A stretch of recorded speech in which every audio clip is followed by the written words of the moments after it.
आज हम भारतीय संस्कृति का मूल आधार सनातन धर्म का प्रमुख केंद्र हिंदू मंदिरों के बारे में जानने का प्रयास करेंगे। जो देवदत्त पटनायक, जो कि हिंदू धर्म पर, सनातन धर्म पर अच्छे वक्ता है, लेखक है। हिंदू मंदिरों को रथ और विमान कहने का क्या रहस्य है, उसके बारे में जानने का प्रयास करेंगे। आज हिंदू धर्म की सबसे स्पष्ट पहचान उनके मंदिर है। आइए अगले दो लेखों में इसके बारे में वे बताएंगे। तो मंदिरों की उत्पत्ति कैसे हुई, वे समय के साथ किस तरह से विकसित होते गए।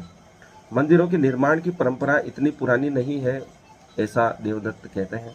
यह जानकर ज़्यादातर हम भारतीयों को चौंक जाएंगे, हम आश्चर्यचकित हो जाएंगे। ध्यान रहे कि हमारा धार्मिक इतिहास कम से कम 4000 साल पुराना है, लेकिन मंदिर हम पिछले करीब 1500 सालों से ही बना रहे हैं।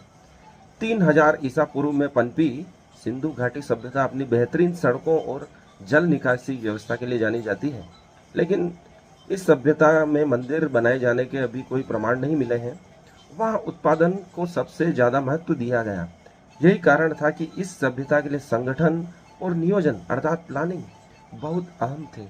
मिस्र और मेसोपोटामिया जैसी समकालीन सभ्यताओं से अगर तुलना करें तो सिंधु घाटी में कला और अध्यात्म को अपेक्षाकृत कम महत्व दिया गया।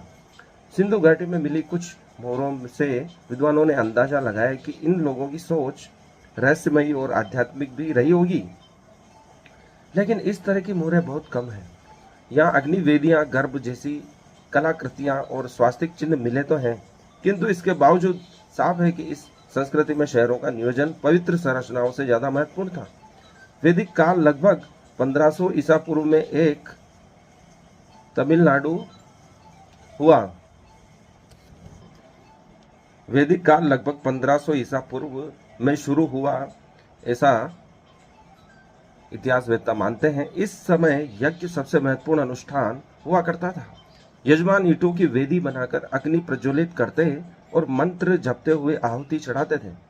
यज्ञ के लिए किसी स्थायी संरचना की जरूरत नहीं थी, इसे कहीं भी ले जाया जा सकता था। इससे साफ होता है कि आर्य वास्तव में एक जगह बसते नहीं थे। वैदिक मंत्रों से भी यह जाहिर है कि उन्होंने अपनी आध्यात्मिक पहचान के लिए मंदिर बनाना जरूरी नहीं समझा। तो फिर भारत में मंदिर बनाने का विचार आया कहां से?